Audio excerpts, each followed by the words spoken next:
Bueno, chicos, toda la información que va a aparecer en el PowerPoint, después yo les subo el PowerPoint también al campus, no tengo problema.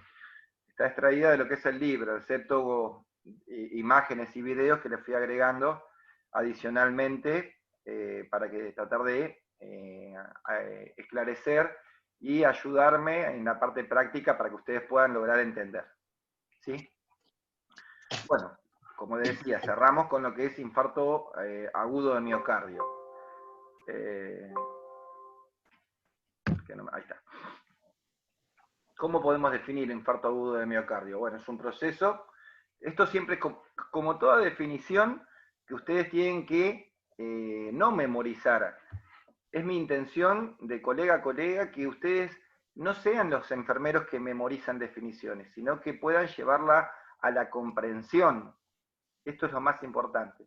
Porque la definición teórica, explícita, tarde o temprano, van a correr el riesgo de olvidarse. Sin embargo, una definición que ustedes la puedan comprender, la van a poder explicar de diferentes maneras y con diferentes palabras, y la van a poder adaptar en las diferentes circunstancias. Si uno habla de un colega a colega, si uno habla con un paciente, si uno habla con un grupo de la comunidad que no tiene conocimientos sobre salud. Entonces esto es importante. Yo puedo dar una definición que es teórica, específica, y que ustedes puedan tratar de entenderla en el campo práctico y poder comprender que diferentes individuos van a necesitar diferentes explicaciones. La definición es que de IAM es un proceso en el cual hay riesgo sanguíneo insuficiente. Fíjense que es insuficiente. Esa es la aclaración puntual. ¿Por qué? Porque hay un daño tisular producto de una parcialidad o una totalidad de falta de irrigación de las arterias coronarias. Ahora en un ratito van a ver que yo les voy a poner un video y van a ver qué son las arterias coronarias. Coronarias porque irrigan sangre a lo que es todo el corazón. Y esto es importante.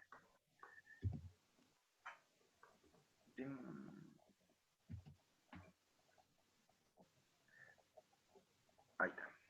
La etiología, ¿qué significa la palabrita etiología? Ahora vamos a tratar de empezar a hablar ya con propiedad. La etiología, ¿qué sería? La causa que lo provoca. ¿Sí? Primero y principal es la trombosis coronaria. ¿Qué es una trombosis? ¿Qué es un trombo? Un trombo es una obstrucción. Los coágulos. Un coágulo. Entonces, un trombo, porque ahora vamos a ver que hay diferentes, hay placas de calcio, ¿sí? ¿Qué significa la aterosclerosis? ¿Es una placa de qué la aterosclerosis? ¿Alguien sabe? Es el Un ateroma. endurecimiento de las arterias. Un ateroma, ¿sí? Vendría a ser, ¿qué cosa? ¿Alguien dijo por ahí? Endurecimiento de las arterias. Muy bien. Es el endurecimiento de las arterias, pero también tiene algo muy específico, un ateroma, la aterosclerosis. Está relacionado con algo que nosotros nos medimos, a veces cuando hacemos en laboratorio, que es el colesterol. Muy bien. Si bien, para que ustedes puedan empezar a comprender, el colesterol mide las densidades que uno tiene circulante en sangre. ¿Qué hora es que 8:20? Es la densidad. Si yo les quiero hacer el mayor de los ejemplos, si yo tuviera que lavar mi piso de mi casa y lo lavo con agua, ¿es fácil de escurrir el agua con un secador de piso? ¿Ustedes cuando lavan el piso de su casa, lo lavan con agua? No, con un desinfectante. Poniendo, sí. Usamos agua. Agua, no lavan el piso, profe. No lavan el piso, profe. Y sacamos con el secador, ¿no? El agua excedente. Sí. Y si tirábamos un balde de aceite, ¿qué va a pasar? Va a ser más se queda difícil. todo así, por más que pase, queda todo. Por más que pase, y primero principal, sacar el aceite, ¿es fácil o difícil? No, difícil, con agua caliente tenés que sacarlo. Para que salga Agua bien. caliente. Bueno, lo mismo tienen que pensar ese concepto que pasa con el colesterol y con lo que pasa dentro del corazón. Lo normal sería que uno bombee una densidad que pudieras expulsar y mover cantidades de sangre de un lado para otro, característica tipo agua. ¿Sí? La antena está, ¿no? Y que no se quede pegada esa agua en el piso, que no se quede pegada esa sangre en las arterias. La arteriosclerosis, al tener mucha densidad, muchas grasas, muchos lípidos, ¿sí? Quedan pegadas en las paredes de las arterias, como quedaría en el piso de su casa. ¿Sí? Entonces, vamos con la que la etiología. La causa más común es la trombosis. ¿Por qué se provocan trombosis? Primero y principal, en nuestro cuerpo tenemos trombos continuamente. ¿Por qué? Porque los pacientes, perdón, que estoy admitiendo, individuos, por lo general, nos provocamos hematomas cuando nos golpeamos. Esos trombos son muy particulares y muy peculiares porque son de la arteria hacia afuera, el moretón, ¿sí? Es de la arteria hacia afuera. El problema es cuando es de la arteria hacia adentro. Ese trombo es circulante. De hecho, muchas veces nosotros tenemos trombos, ¿sí? Y tenemos como si fuera un filtro de colador en el hígado que filtra esos trombos y hace que no circulen en el cuerpo, si no se taparían todas nuestras arterias. Pero hay veces que algún trombo se escapa, y esos son los trombos que pueden provocar un infarto agudo de miocardio, o una ACV, o diferentes patologías. ¿Sí? Para eso toman, una consulta, para eso toman las pastillas anticoagulantes, profe. Para eso se toma el anticoagulante, pero cuando uno tiene trastornos en lo que es la coagulación. ¿Sí? Vasodilatadores, ¿no, profe? Vasodilatadores. No, el vasodilatador es para manejar tensiones arteriales, ¿sí? Y cuando uno, por ejemplo, puede pensar en ¿por qué tomo un vasodilatador? Porque tengo la tensión arterial muy elevada. Siempre ahora les voy a ir citando ejemplos. Vamos primero con lo anterior. Los anticoagulantes se toman cuando tengo trastornos en la coagulación, es decir, mi sangre no coagula y se formó muy líquida. Y entonces necesito un anticoagulante para que coagule más o menos. En ese rango lo voy manejando. A veces también para lo que es evitar los trombos se toma algo muy viejo y muy común, que es la aspirina, ácido acetil salicílico. ¿Sí? No como anticoagulante, sino como antiagregante plaquetario. Y ahora vamos a ver qué es un antiagregante plaquetario. Dentro de la arteria, ¿sí? Cuando uno va circulando la sangre, se van agregando diferentes plaquitas que van cerrando la luz de la manguerita, de la vena, de la arteria. Esos antiagregantes, son plaquetas que se pueden romper tomando o previniéndolo con aspirina. Por eso es como el que tiene púrpura, profe. El que tiene púrpura lo que sufre es una vasoconstricción severa. Dependiendo a qué medicación o a qué lo provoque, es una vasoconstricción severa el que tiene púrpura. Bien, entonces decimos que las causas más comunes son las trombosis. ¿Todos tenemos trombos? Todos. El hígado tiene un colador que filtra. A veces ¿vieron cuando yo, por ejemplo, les cuento que cuando hay una vía que se tapó, jamás deberíamos destaparla? Destaparla, ¿sí? Infundiendo. Siempre deberíamos destaparla aspirando. ¿Por qué? ¿Qué va a pasar? Si se tapó, ¿qué significa? ¿Qué hay ahí en la punta de la aguja? Aire. Aire no, ¿qué hay? Un coágulo. Un coágulo. Un coágulo. Y si yo lo mando para adentro, ¿qué estoy haciendo? ¿Estoy provocando qué? Un trombo. Un trombo, una trombosis. Un trombo. O sea que a veces cuando yo les trato de explicar a mis compañeros, alumnos, digo, jamás se debe mandar hacia adentro. Porque es lo más fácil destapar mandando hacia adentro. ¿Sí? Es lo más fácil. Pero vos no sabés lo que podés provocar. Entonces siempre se debe aspirar. ¿Vieron cuando, no sé si alguna vez por ahí vieron que está la guía de suero y le mandan con la tijera así para que entre el líquido para adentro a presión?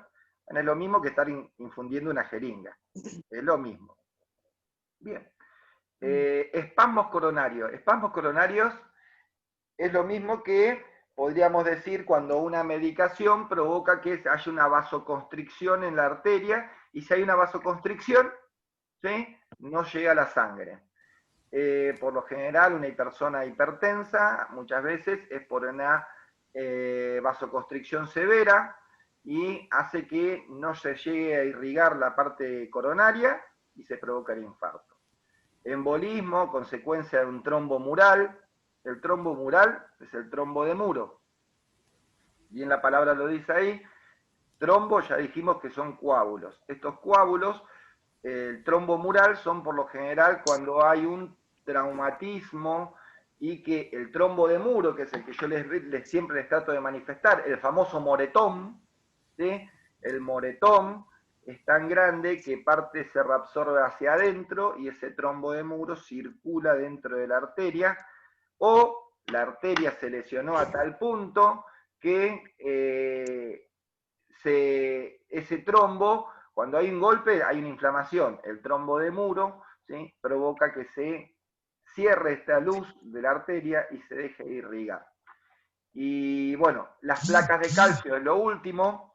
El calcio, todos tenemos calcio dentro de nuestro organismo, de hecho tenemos formaciones de calcio en la parte ósea, en la estructural, y en la parte circulatoria. El calcio, si bien es un mineral, ¿sí?, es una herramienta que nosotros necesitamos. El calcio muchas veces, cuando se desprende, ¿sí?, puede provocar, de hecho hay litiasis renales que son provocadas por cálculos de calcio. A veces si circula en la sangre, por lo general son como piedritas dentadas con muchos dientes, que si bien el calcio no es el que nos provoca el daño, sino el calcio es lo que provoca una obstrucción, y que muchas plaquitas, ¿sí?, imagínense, siempre digo lo mismo,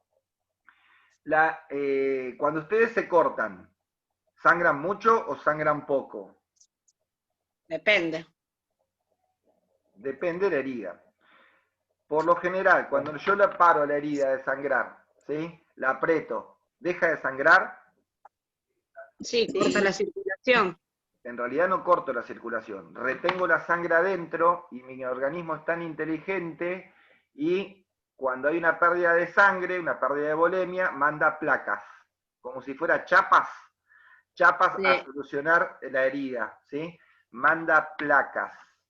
Esas placas hacen que coagule mi sangre y que deje de sangrar. No me cura la herida la voy a seguir viendo. Lo que voy a hacer es no perder más sangre, ¿sí? Trabaja sobre el sistema circulatorio. Cuando hay un cálculo de calcio y se enclava en una vena, en una arteria, el organismo siente que es algo extraño. ¿Y qué hace? Vamos a suponer que ese calcio rompió esa venita, pinchó esa venita. No va a escapar el cálculo de calcio, pero si hay una pérdida de sangre, ¿qué va a hacer el organismo? Va a mandar chapas o placas, ¿sí? Y van a ir las placas, pum, pum, pum, pum, a sellar la parte donde está perdiendo sangre. Y eso me va a provocar que se obstruya la arteria, que era así, y ahora se hizo así chiquitita, ¿sí? Va a ser un espasmo al coronario, va a haber parte que no se irriga, y de ahí va a provocar un daño. Para otra vez. Bueno, etiología. Bueno, ¿cómo se clasifican los IAM? Primero tenemos un IAM que es espontáneo, causado por una isquemia, que es lo que yo le decía, una isquemia secundaria o una erosión, que puede ser este famoso cálculo, ¿sí?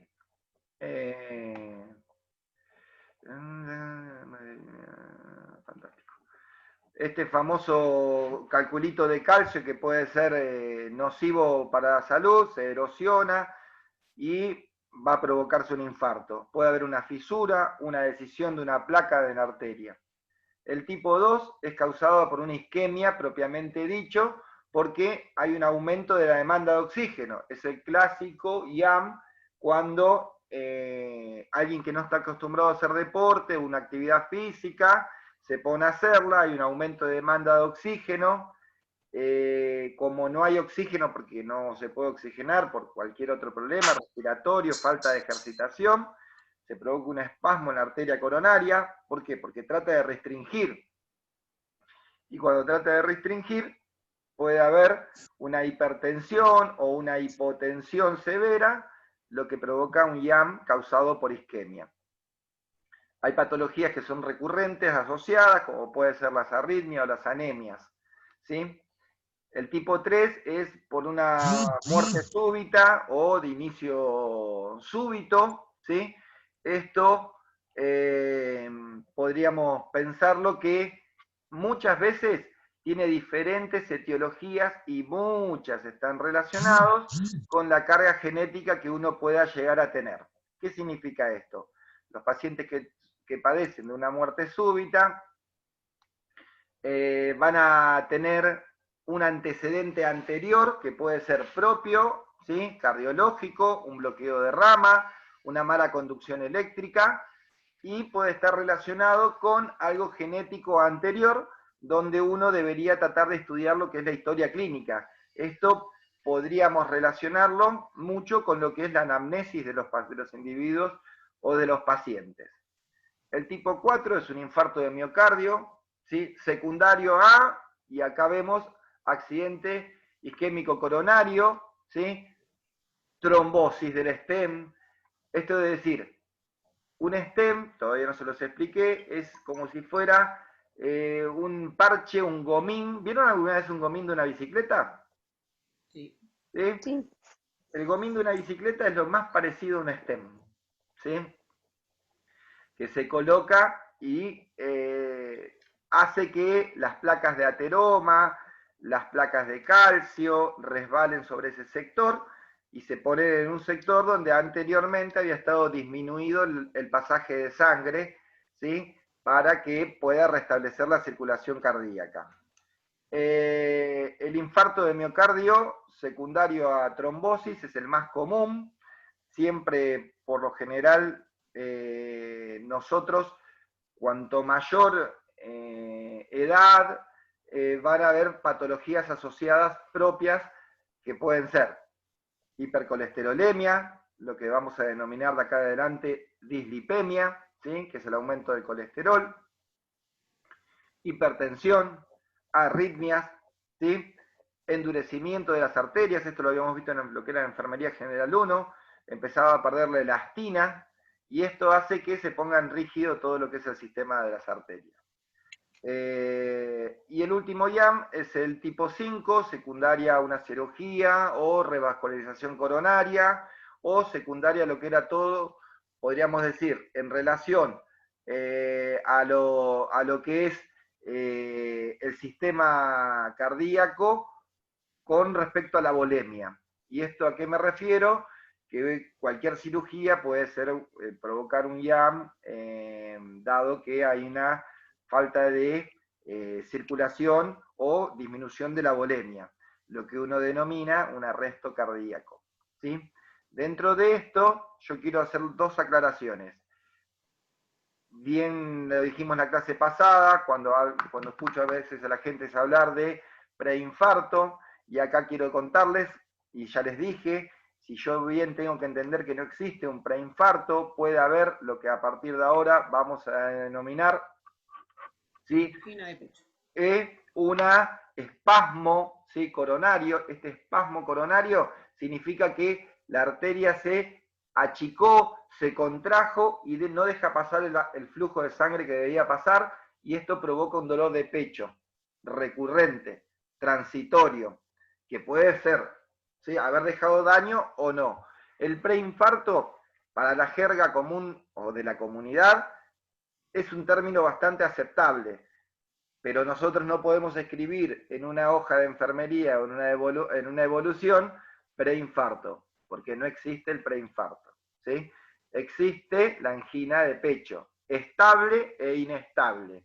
Estable, ¿sí? Es cuando el dolor o cuando el paciente está compensado. Inestable cuando le provoca, no puede hacer actividades y lo restringe a las actividades, ¿sí? Profe, ¿le puedo hacer una consulta antes que siga? Sí. Estamos hablando generalmente de isquemia y me anoté una palabra que es síncope. La busqué y es falta de irrigación. ¿Cuál sería la diferencia entre isquemia y síncope? Isquemia, ¿sí? Cuando hay isquemia, directamente o sea, la parte que no se irrigó entró en isquemia. El mayor ejemplo, yo les voy a decir, ¿habrá algunas personas que tengan una bandita elástica? ¿Las gomitas por ahí? ¿No tienen a mano una gomita? ¿Una bandita elástica? Bueno, el que tiene a mano, tráigala. Vamos a hacer la parte práctica de la isquemia, ¿sí? Para que ustedes entiendan qué es lo que se siente, ¿sí? Acá tengo. Bueno, tráiganla, voy a buscar la mía y voy a despertar a mi hijo.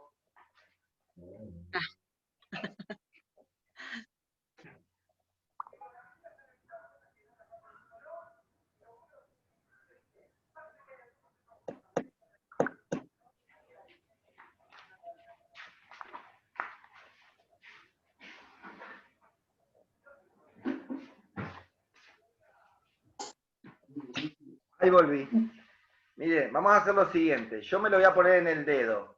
Le voy a dar 2 vueltas, 3 vueltas, lo que me alcanzó. A ver qué hora es. 8:18. ¿Sí? Yo voy a quedarme con el dedo así mientras que charlamos. La isquemia, ¿sí? Es esto que yo estoy haciendo. Mi dedo, ¿sí? No se está irrigando. Mi mano sí se irriga, pero mi dedo no se está irrigando. Yo creo que los primeros 3, 4, 5 minutos, si bien siento la presión de la gomita, ¿puedo mover el dedo? Sí, puedo mover el dedo todavía. Vamos a ver qué sucede en los siguientes minutos después de esos 3 o 4 minutos. ¿Qué es lo que le va a pasar a mi dedo? Isquemia, falta de irrigación. Puede ser parcial o total. En este caso es parcial. Se irriga, ¿sí? Pero ¿qué pasa? Va a haber un momento que va a ser un daño tisular, irreversible. Por eso es que vamos a hablar de angioplastía. La angioplastía es el método que revierte y que trata de hacer la perfusión, de devolverle la perfusión, la circulación al corazón. Y que si se hace en forma rápida, pronta, puede recuperar casi hasta el 90% de la función cardíaca. Ah, ya me está doliendo, che. Hasta cambió de color mi dedo. No sé si ustedes lo alcanzan. Pone frío y dolor. morado. ¿Sí? ¿Qué pasó? Sí. Empezó a sufrir. Ya hay daño tisular. ¿Sí? Si esto pasa en mi corazón, ¿sí? Es lo que siente mi corazón. Me empezó a doler. Ese es el dolor que siente cuando alguien se infarta. ¿Y qué hago? ¿Cómo puedo hacer para revertirlo? Y bueno, lo que voy a hacer es quitarle la gomita o empezar a tratar de, ¿cómo puedo hacer si no puedo quitar la gomita? Bueno, tratar de que este dedo se perfunda de mejor manera. En este caso era porque yo lo estaba apretando, es como si yo apretara el corazón. Pero puede haber un vasoespasmo, puede ser que mi arteria se haya contraído y no llegue la suficiente sangre, como pasa en la mayoría de las veces del corazón, y debo dilatar, debo dar vasodilatadores para que eso se irrigue y deje de doler, y lo tengo que hacer rápido porque si no me va a pasar como en el dedo, empieza a doler tanto que no me lo voy a aguantar, ¿sí? Y si yo, en este caso, estaba como 4 vueltas mi dedo, si no lo resuelvo en 1 hora, este dedo no me sirve más, me lo van a tener que cortar, ¿sí? Bien, yo les puse una gráfica donde... Que saquen las gomitas los que se pusieron por las dudas. ¿Cómo? Que se saquen las gomitas los que se pusieron por las dudas. No se la van a sacar solo, queda tranquila. Yo les puse en una gráfica lo que es el corazón. El corazón le entran ¿qué cosa? ¿Qué le entra al corazón? ¿Venas o arterias? ¿Qué le entra? Venas. Muy bien, le entran venas. ¿Y le salen? Arterias. Excelente. Todo lo que está dibujado en rojo, ¿sí? Se supone que es una arteria, sangre rica en oxígeno. Todo lo que es azul es sangre pobre en oxígeno. o disminuida, carboxigenada, llámenlo como quieran. No vamos a tratar de ver. Yo quiero mostrarles, para que ustedes entiendan, que dentro del corazón se pueden observar algunas arterias que son importantísimas, que son ¿cuáles? ¿Sí? Fíjense, hay 1, 2, 3. En realidad existe, si este es el corazón, ¿sí? Esta es la del lado derecho y esta es la del lado izquierdo del corazón. La del lado izquierdo se subdivide en dos ramas. Por eso es que es muy importante esta arteria que se subdivide en dos ramas. La del lado derecho es una sola rama que irriga todo el corazón. Esto que yo estoy marcando acá son los ventrículos, esto grandote son las aurículas. Bien, para que ustedes entiendan algo, el corazón vive gracias a todo este sistema de red arterial y venosa que le irriga y lo mantiene con vida.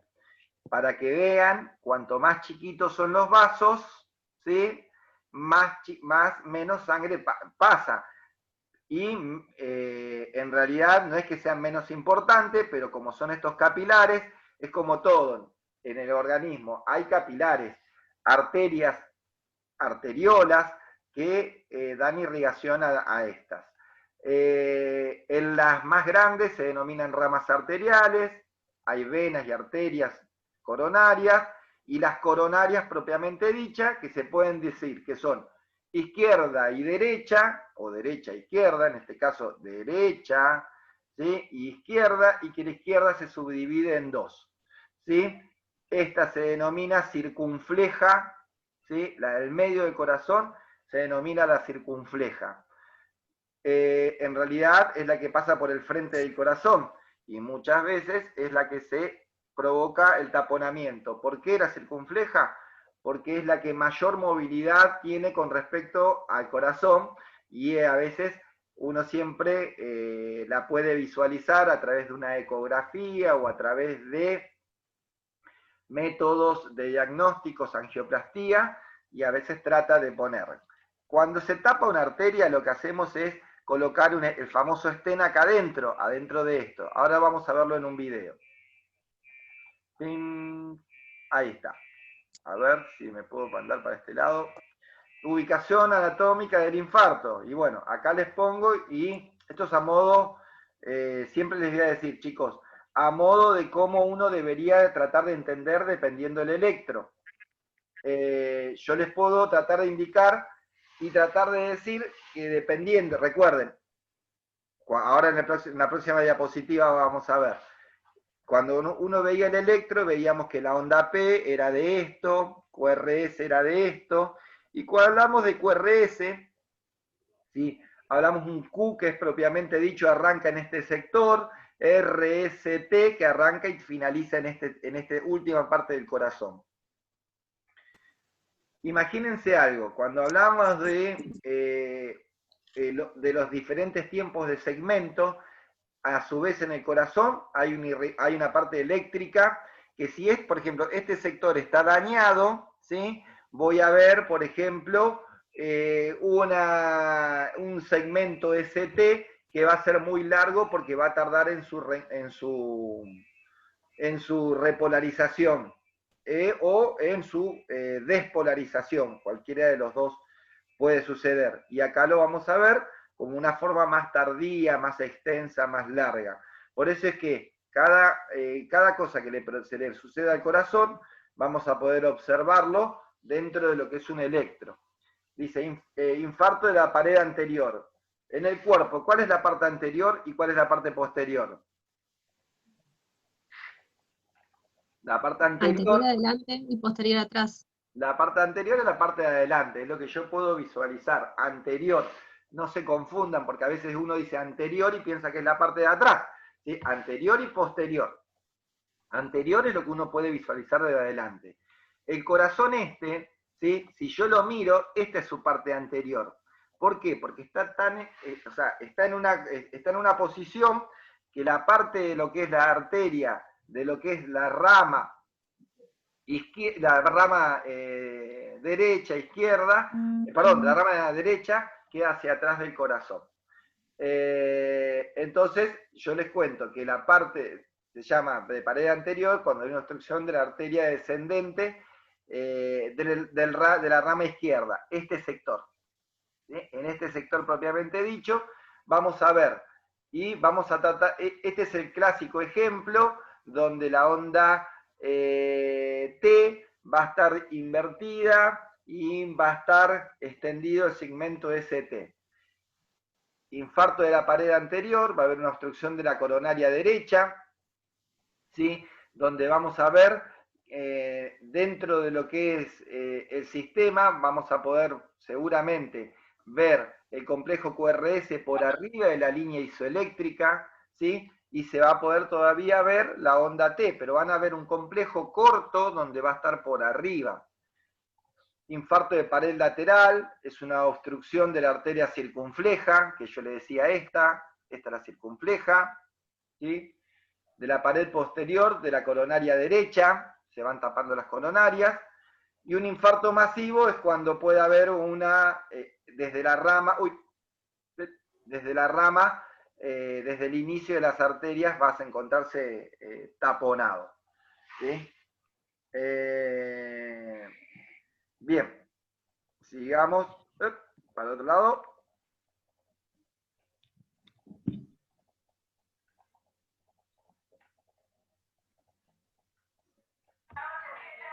Bien, me cambio para acá, lo llevo para este lado. Los factores de riesgo. Los factores de riesgo existen siempre. Recuerden que el riesgo es algo que nosotros debemos usar como enfermeros. A diario, no solamente en el IAM, sino en todo lo que puedan imaginarse de acciones como enfermero, en todo está el riesgo. Y a veces a mí me gusta hacer hincapié de esto porque son herramientas de trabajo para nosotros los riesgos, donde hay riesgos que son modificables y no modificables, ¿sí? La edad es un riesgo que no podemos modificar, porque no podemos ni volver el tiempo atrás, y tenemos que entender que el hombre a partir de los 45 años tiene más posibilidades de padecer un evento coronario, ¿sí? La mujer después de los 60 años aumenta muchísimo las chances de padecer un evento coronario. Los antecedentes familiares, ¿sí? Siempre yo les digo, si bien no podemos decir que la genética es una ciencia hoy por hoy, capaz que en unos años cambie mis palabras y diga que sí es una ciencia exacta, hoy por hoy, al no estar al alcance de todos, los antecedentes familiares no los puedo tomar como una ciencia exacta, y si le pasó al papá, a la mamá o a alguno, va a suceder de vuelta, pero sí son factores de riesgo que debo tener en cuenta. Un papá coronario con antecedentes cardíacos, mamá coronaria, hermanos coronarios o con antecedentes de eventos cardíacos, el paciente debe ser considerado como potencialmente de riesgo por padecer antecedentes familiares. Valvulopatías es el mal cierre de las válvulas en sus 4 válvulas, tricúspide, mitral, ¿sí? Bicúspide, y ¿cuál me está faltando? ¿Y cuál no le nombré? Tricúspide, bicúspide, mitral. Y me está faltando la última válvula, que es la de salida. Bueno, las válvulas cuando cierran mal pueden provocar un infarto agudo de miocardio por un mal llenado o por un flujo deficiente cardíaco. La elevación del colesterol, ¿sí? La elevación de los nitritos o nitratos, ¿sí? Hiperlipidémicas, ¿sí? ¿Por qué? Porque pueden ser nocivos dentro de la circulación, es lo que les expliqué de los niveles de, podríamos decir, tendencias a padecer el colesterol. No sé si les pasó o les puede llegar a pasar. Yo conozco gente que, por ejemplo, hace unas buenas dietas, se cuida mucho, igual padecen de colesterol elevado, ¿sí? De hecho, a veces, hoy por hoy se está estudiando también la parte hereditaria del colesterol. Los factores de riesgo modificables son el tabaquismo. Dentro de esto que no aparece, hacia lo último está el sedentarismo, la obesidad, el estrés, la ansiedad, la hipertensión arterial, la diabetes. yo voy a insistir que de este lado modificable también hoy por hoy está la hipercolesterolemia, es decir, el colesterol elevado. Hoy por hoy tenemos dietas, tenemos actividades físicas que pueden mejorar las condiciones del colesterol o de la dislipemia del colesterol elevado. Nosotros deberíamos poder trabajar con todo lo que es factores de riesgo y poder entender, ¿sí?, qué es lo que sucede. Bueno, esta placa, si bien tiene muchas letritas, prefiero explicarla con mis palabras, ¿sí? Y les voy a contar, o sea, esto es la fisiopatología de lo que es el IAM. Cuando se obstruye puede ser en forma parcial, puede en forma total, en forma de ruptura, una arteria coronaria, o se tapona con un coágulo, ahora lo vamos a ver en un videíto que es la próxima diapositiva, va a suceder que no circule sangre. Lo primero que va a provocar es dolor por falta de irrigación, se va a necrosar. Anteriormente, mirá, me quedó pendiente, no te había explicado síncope, creo que era, no me acuerdo quién me había preguntado, Mariana, ¿no? Sí, señor. Mariana me había preguntado. Un síncope, a diferencia de una falta de irrigación, un síncope puede estar relacionado a, primero y principal, puede ser por un tema neurológico, hormonal, circulatorio, ¿sí? ¿Y por qué dije yo neurológico? Porque puede estar relacionado con una hipotensión emocional, ¿sí?, o una hipertensión. Recuerdan que la clase pasada yo les dije, el cerebro es tan inteligente que antes de que se dañe hace como si fuera un cortocircuito, hace saltar el fusible. Nosotros en nuestras casas debemos tener térmica, debemos tener disyuntor, ¿sí? ¿Por qué tenemos eso? Porque si no tuviéramos eso y conectáramos la corriente directamente de la red de la calle, cuando hay un cortocircuito se nos prendería fuego en nuestra casa. ¿Sí? El cerebro tiene como si fuera una térmica, como si fuera un disyuntor. Cuando hay un exceso de, ¿sí?, hipertensión, hipotensión, cuando hay algo que lo supere, hace un cortocircuito. Un cuadro sincopal, ¿sí?, es un cuadro donde el organismo desconecta la parte cerebral y por lo general el paciente le provoca un desmayo. Así se ve la manifestación. Se desmaya. ¿A raíz de qué? Y bueno, dijimos, neurológico, cardíaco. Cardíaco puede ser hipertensión, arritmia cardíaca, ¿sí? Y esto es importante.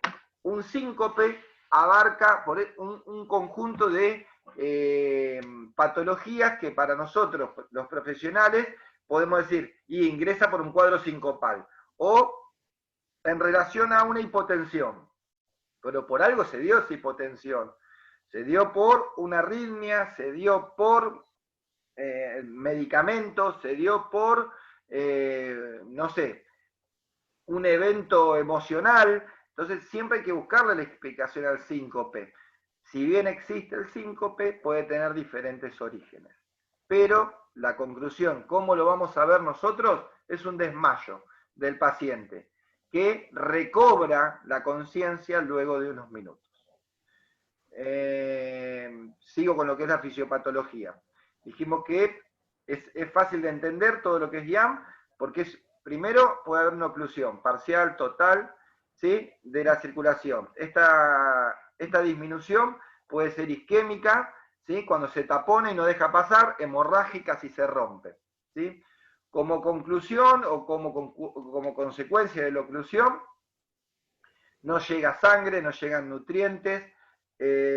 Transcurrido, acá yo les puse bien clarito porque es algo importantísimo, transcurrido 20 minutos de la oclusión, ya los daños que se provocan, si no los revierto, van a ser totalmente irreversibles. 20 minutos es un tiempo muy cortito. Pasadas las 3 o 4 horas, si no revertí, a veces muchos estiran este tiempo hasta las 6 horas, el daño es totalmente irreversible. Esto es como haberme sacado la gomita del dedo, yo puedo revertir esta situación que le pasa al individuo. Chiqui, chiqui. ¿Sí? Me voy de acá. ¿Cómo se va a manifestar el infarto? Por lo general con un dolor precordial intenso, el de la gomita, retroesternal, porque el corazón está ubicado retroesternal. Vieron que a veces yo escucho que muchos te dicen, el infarto, el dolor de pecho no duele. Sí que duele el infarto, porque es lo mismo que ponerse una gomita, se siente un dolor opresivo, que puede estar, también lo puede manifestar como quemazón, como ardor, se puede haber irradiaciones típicas, cuello, hombro del lado izquierdo, ¿sí? Atípicas, abdomen, mentón, espalda, sienten que lo traspasó una lanza, les digo lo que dicen a veces los pacientes. Si el dolor supera los 20 minutos, realmente, y no cede con ninguna medicación ni con ninguna postura, no deberíamos dejar de descartar ni minimizar que el paciente tuvo un evento coronario. ¿Por qué digo esto? Porque los eventos coronarios hoy son la primera causa mundial, ¿sí?, de muertes. Y lo que tiene de bueno que en un 50%, primero y principal, son prevenibles. Y en un 70% son reversibles si se toman dentro de las 6 primeras horas. Fíjense el número que les dije yo. Un 50% son prevenibles. Es decir, de los que estamos acá, el 50% puede prevenir tener un evento coronario. ¿Sí? Con buena dieta, disminuyendo los factores de riesgo. Y si alguno padece un evento coronario, el 70% pudiera relacionarse en algo bueno, podría cambiar podríamos decir, el final de la enfermedad, si se actuara dentro de las primeras 6 horas. El cuadro clínico se puede manifestar también con náuseas, vómito, disnea, hipo o hipertensión arterial, palpitaciones, sudoración intensa, piel fría, palidez y sensación de muerte inminente, según lo que es cuando uno manifiesta psicológicamente. Dentro del infarto tenemos la fase aguda, ¿sí?, que lo determina... esperen que me pasé uno, me parece, a ver.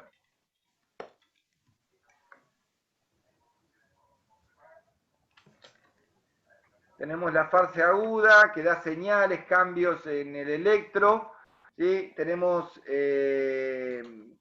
muchas veces el paciente, a mí me ha pasado hacerle un electro y me dice, no, tuve una molestia hace 2 o 3 días y bueno, eso se llama lo que es el infarto silencioso. Por eso es que a veces uno trata de que el profesional médico de enfermería tengan en cuenta que un electro, el poder entender qué es lo que sucede de algo normal a algo anormal, que yo a veces, no, como les dije en la clase pasada, no pretendo que sean cardiólogos, pero sí pretendo que puedan identificar diferentes o alteraciones en la parte eléctrica cardíaca, ¿sí? Métodos de diagnóstico. Denme un minuto, chicos. Un segundito.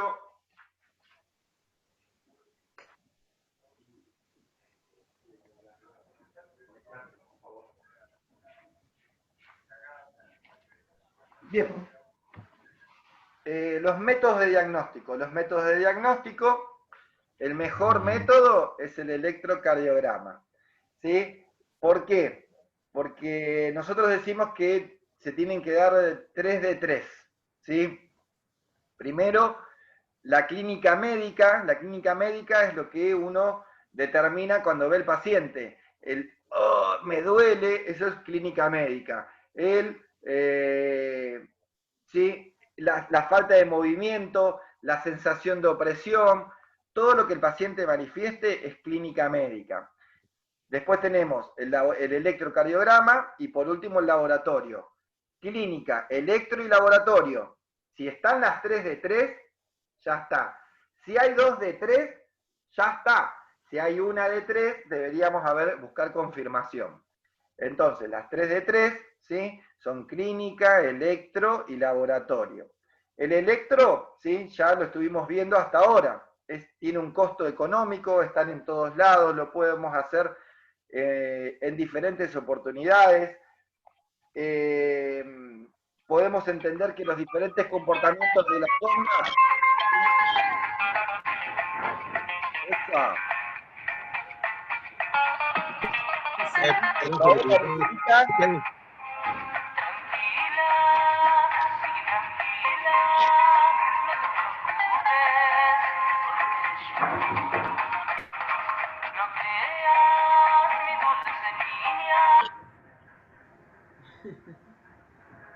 Bueno el tema. Bien. No me gusta el santafesino, profe. El valor predictivo dentro del estudio, predictivo porque puede predecir, ¿sí? Es muy alto, es muy bajo el costo, la modificación de los segmentos es porque, acá les puse yo,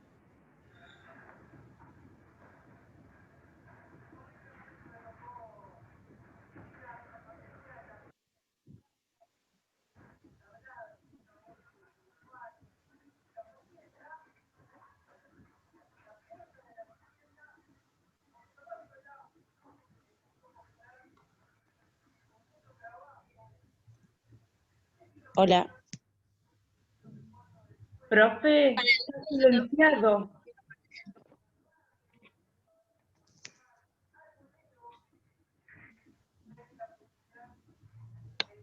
Ahí está. ¿Ahora me escuchan? Ahí sí. Bien.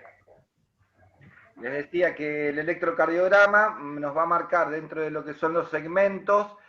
¿Vieron esto? Este es el tiempo que se provocaba toda la acción, el ciclo cardíaco. Entonces yo le decía, dentro de lo que nosotros fuimos aprendiendo, debemos entender que esto es el tiempo normal. Si esto apareciera en forma tardía, va a dar y determinar un tipo y grado de patología. Como les hice creo que la quinta, séptima vez de aclaración, yo no pretendo que ustedes interpreten un electro hoy. Pretendo que me digan si es normal o anormal el electro. Eso es lo que es mi objetivo. Después vamos a empezar a ver en la práctica diaria qué tipos de electro y qué nos indican cada uno de estos. Bien, siguiendo, existen los laboratorios. Los laboratorios, por lo general, lo que primero pedimos es el último que puse por acá, la troponina. La troponina T. La troponina T, cuando a mí me da una elevación, lo normal es de 0 a 0,1. Ya 0,2, 0,3, 0,5 son enzimas que se han activado porque hubo un sufrimiento cardíaco y son enzimas que tratan de ser métodos compensatorios. Indicadores de infarto. Tenemos la CPK, que su elevación comienza entre las 4 y las 8 horas, elevada de elevación post-infarto. Los valores normales son de 24 a 190 unidades internacionales por litro.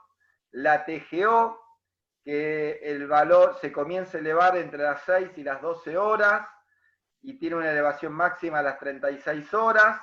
¿Sí? El valor son 40 unidades internacionales por litro. El lactato, ¿sí? LDH, que comienza a elevarse dentro de las 24 a 48 horas. Este, por ejemplo, es el sufrimiento muscular, ¿sí? Este es el sufrimiento hepático y este es el sufrimiento cardíaco en conjunto con la troponina. Por eso es que por lo general los dos laboratorios que se piden es troponina T y CPK.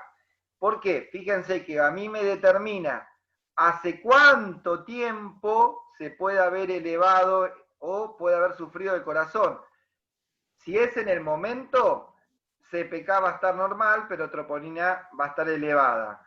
Si pasaron 2 días, troponina va a estar normal y CPK va a estar elevada. Entonces, lo que me ayudan a mí estas 4 enzimas es poder hacer una historia en el tiempo y poder determinar quién sufrió o, en realidad, hace cuánto sucedió el evento que lo hizo sufrir al corazón. Esta sería la tercera vez, ¿sí? El tratamiento anti-IAM, que ya estamos terminando, dice tratamiento como la mona. ¿Lo han escuchado esto alguna vez? No. Bueno.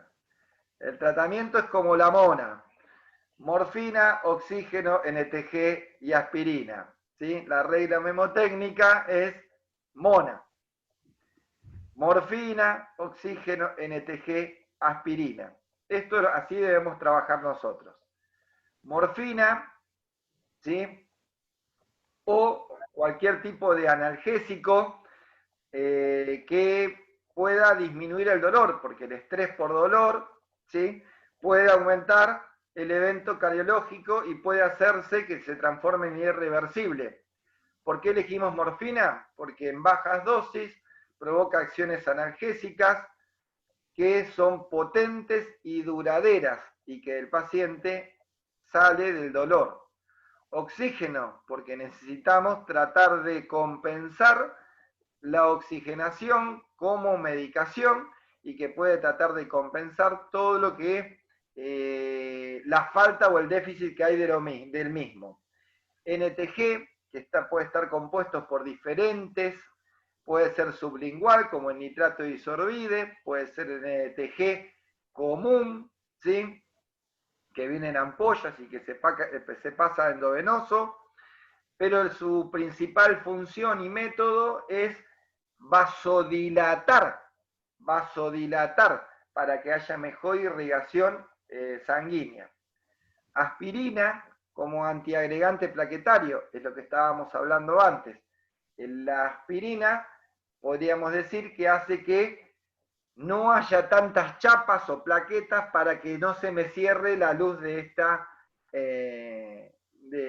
esta lesión que sufrió el corazón. A ver si cambia. Bueno, acá les puse así se produce un infarto. Denme un segundito que ayer me tardó en cargar el video. Ahí se está cargando. Este es uno de los tantos videos que hay. Por ahí me pareció el que mejor se visualizaba lo que yo quería apuntar.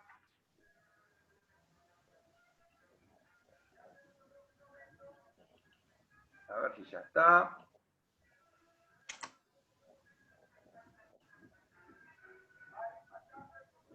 Denme un segundito. Bueno, acá les voy a pasar la parte gráfica de lo que era la parte práctica de lo. Ahí está, ahí se cargó.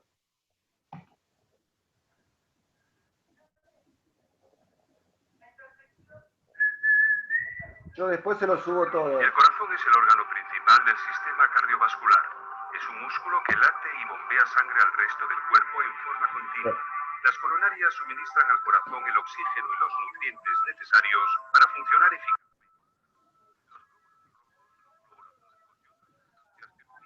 Hacia el corazón y otras partes del cuerpo.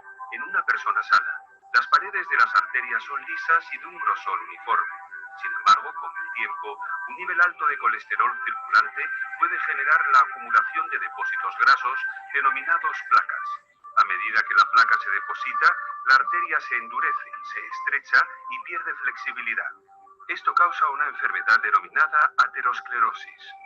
Cuando la aterosclerosis se desarrolla en las coronarias, la enfermedad se denomina enfermedad coronaria o CAD. Ven chicos, esto ¿sí? Son las placas que se van formando. Los que fumamos también tenemos placa ¿de qué? De nicotina, que se van formando, similares a lo que son las placas de los ateromas. Se van, o sea, no va provocando un daño en la sangre, va provocando un daño en las arterias, el cigarrillo en los pulmones también. Se van cerrando esto, se va achicando la luz. Y esto hace que, por ejemplo, en un paciente padezca una hipertensión. Porque, ¿qué le pasa? El corazón, para poder expulsar la sangre, necesita pasar esta barrera para que, ¿por qué? Porque se achicó y necesito que la sangre pase para el otro lado. Si la irrigación sanguínea se interrumpe seriamente, puede provocar un infarto de miocardio. Infarto de miocardio, o MI, es otro término con el que se denomina el ataque cardíaco. Si la obstrucción de una coronaria supera el 90%, el riesgo de padecer un ataque cardíaco aumenta. Es prácticamente un hecho cuando la arteria completamente la arteria. Otra forma riesgo de un MI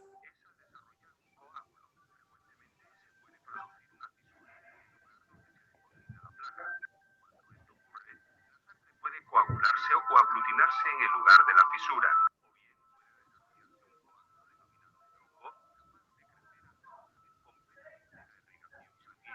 El alcance del daño producido por un MI depende de la gravedad y la ubicación de la obstrucción y la rapidez con la que se reciba.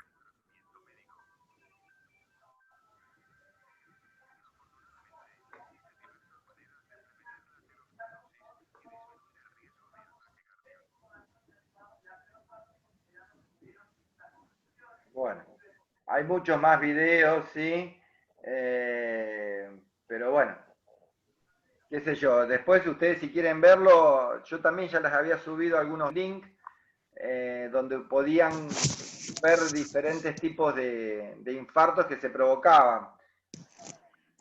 Creo que acá viene el segundo, pero lo ven si quieren después ya... A ver, ¿es el mismo? Ah, es el mismo, se cargó el mismo. Bueno, Pinky, Pinky, como la mona. Bien, hablamos de lo que necesitábamos. Oxigenación, que era parte del tratamiento y de las acciones de enfermería. Por lo general, al haber un daño tisular, se requiere mayor ventilación, perfusión, es decir, necesitamos que haya una ventilación adecuada para tener una mejor perfusión y que el daño pueda ser reparado, ¿sí?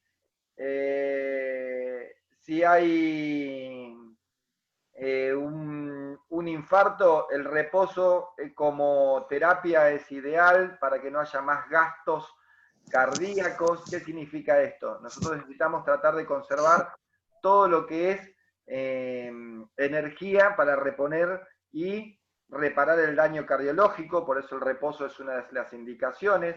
La analgesia disminuye el estrés y la ansiedad. La liberación de catecolaminas, que son lo que nosotros nos ponen o nos dan el sentido de metabólico de lo que es las sensaciones de aumentar o disminuir la frecuencia cardíaca. El fármaco mejor utilizado es la morfina. ¿Por qué? Porque tiene un efecto vasodilatador, más allá del efecto analgésico, es corto, disminuye la pre y la poscarga, hace que el corazón no se cargue tanto y la contractibilidad sea más efectiva.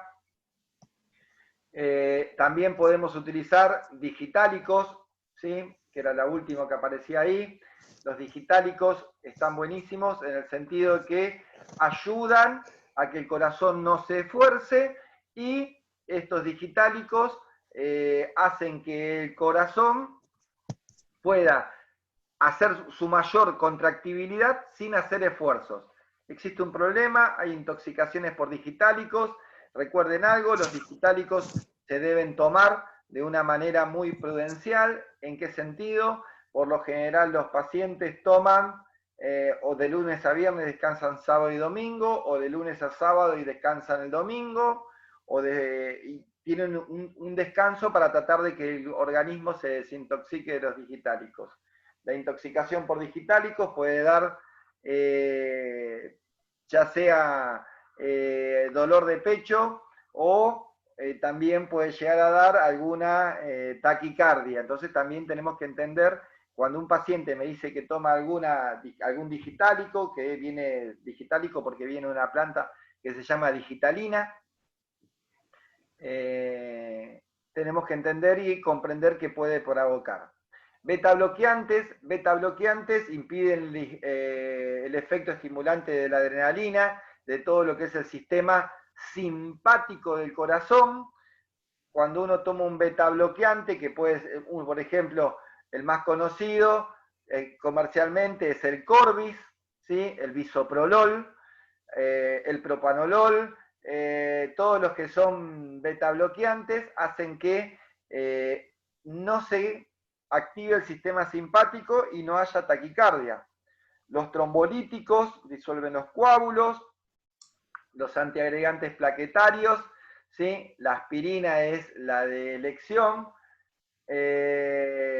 Después tenemos, dentro de los trombolíticos también existen algunos que son, por ejemplo, para la medicación para el colesterol, tenemos de las simvastatinas, hoy por hoy, diferentes generaciones, cada vez más moderno, una de las más modernas es la rosuvastatina, son fármacos que van bajando la cantidad de dosis y aumentando la efectividad de lo que uno quiere hacer. Tenemos los antagonistas del calcio, que es para que no se genere tanto calcio dentro del organismo. Los nitratos, que suelen usarse cuando hay una fase, un dolor agudo. No deja de ser un NTG sublingual, es decir, provocan una vasodilatación rápida porque es sublingual, entra al torrente sanguíneo, no necesito de la dependencia de un profesional para tomarme un nitrato, ¿sí? Es la pastillita por lo general que va bajo la lengua, es un NTG sublingual. La dieta, que debe ser dieta hiposódica, dado que el sodio es un elemento que atrae mucho agua, retiene mucho líquido, aumenta la tensión arterial. Si es necesario, se puede utilizar alguna sedación o sedación de los tipos relajantes, que pueden ser el diazepam o las alprazolinas, las alprazolam, por ejemplo, disminuir las ansiedades del paciente. Dentro de todo esto tenemos medidas que pueden ser, por ejemplo, hoy por hoy se está probando una terapia de lo que es el magnesio como vasodilatador. Existen otras medidas que son de relajación, todo lo que busque trabajar sobre los biorelajantes o sobre la relajación corporal, podríamos decir que va a ser bien tolerada por lo que es la patología.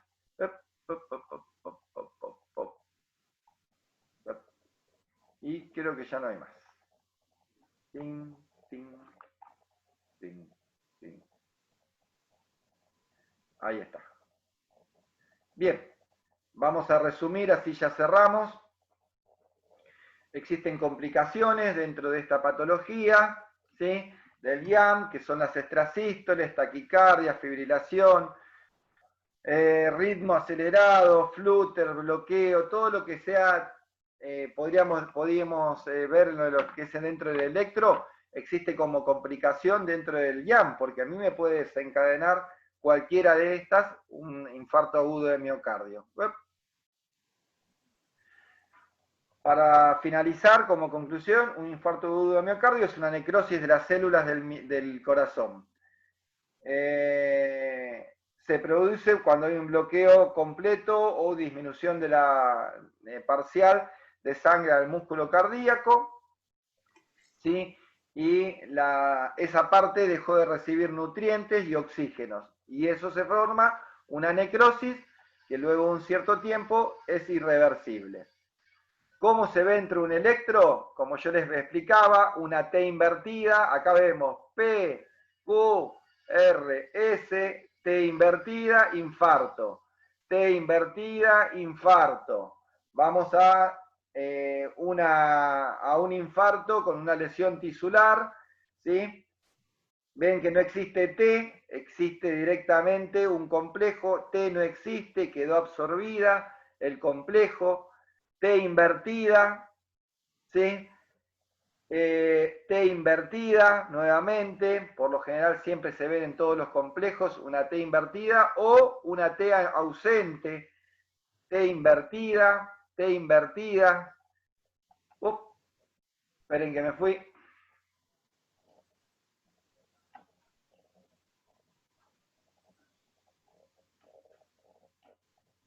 Perdón, profe, una consulta.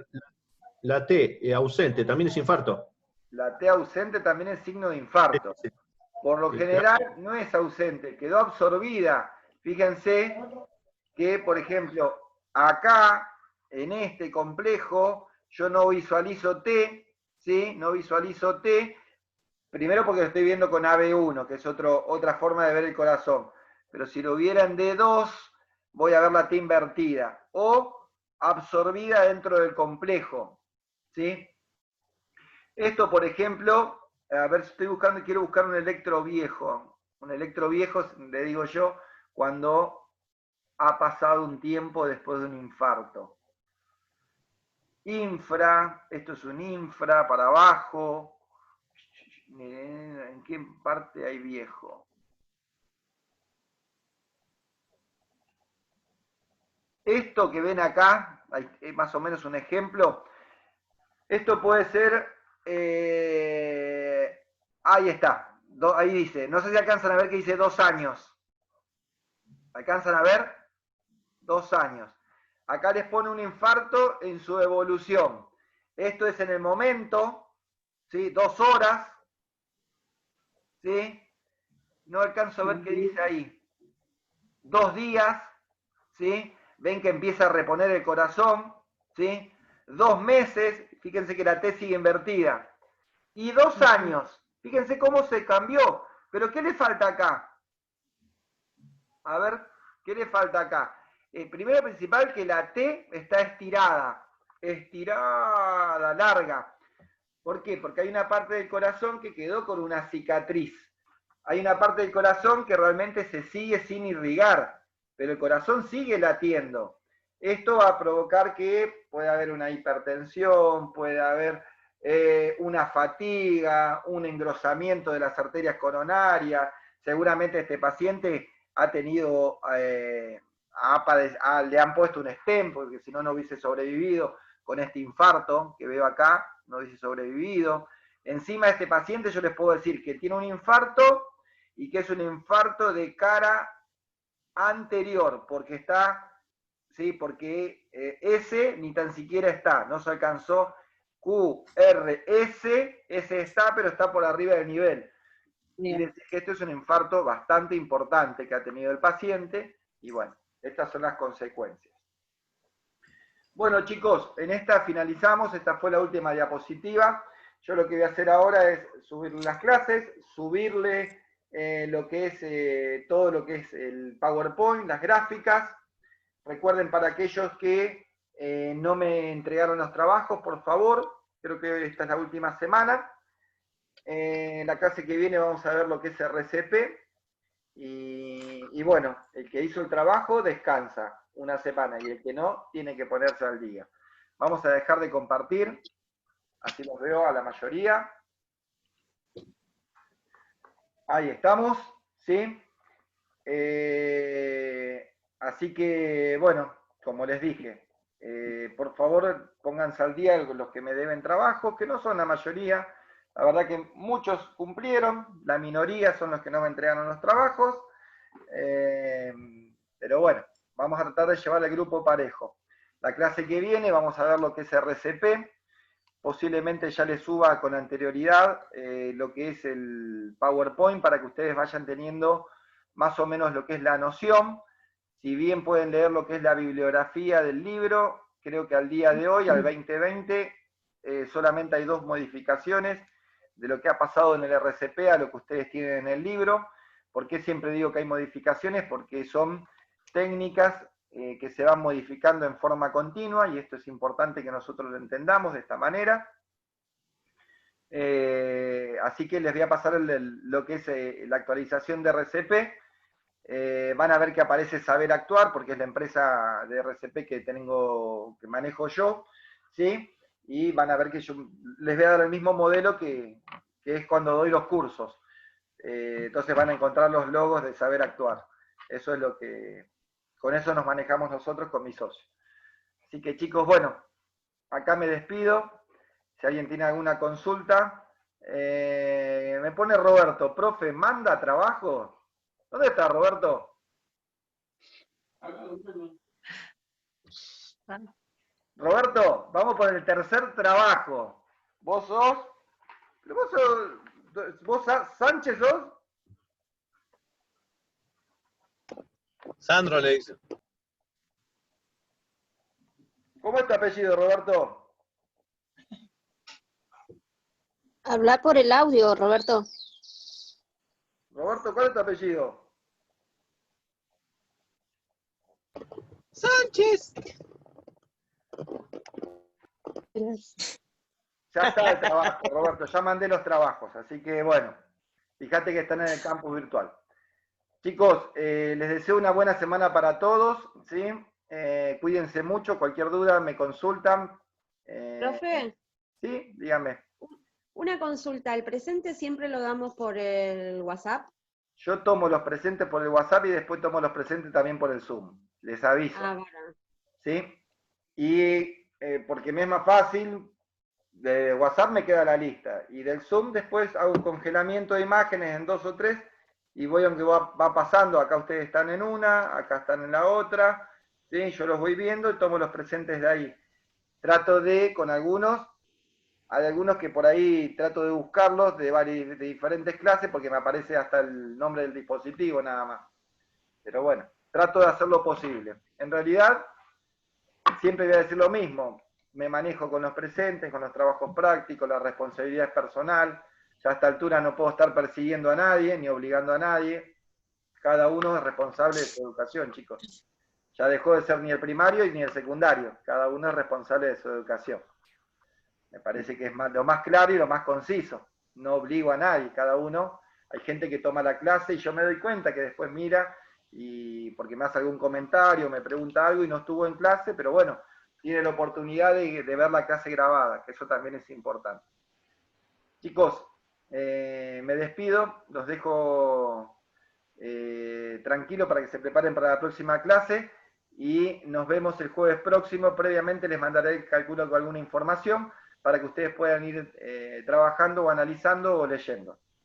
Así que bueno. Gracias, profe. Gracias, profe. Gracias, profe. Cuídese. Éxitos, buena semana. Buena semana. Gracias Hasta luego, por profe. Gracias por Luego, su profe.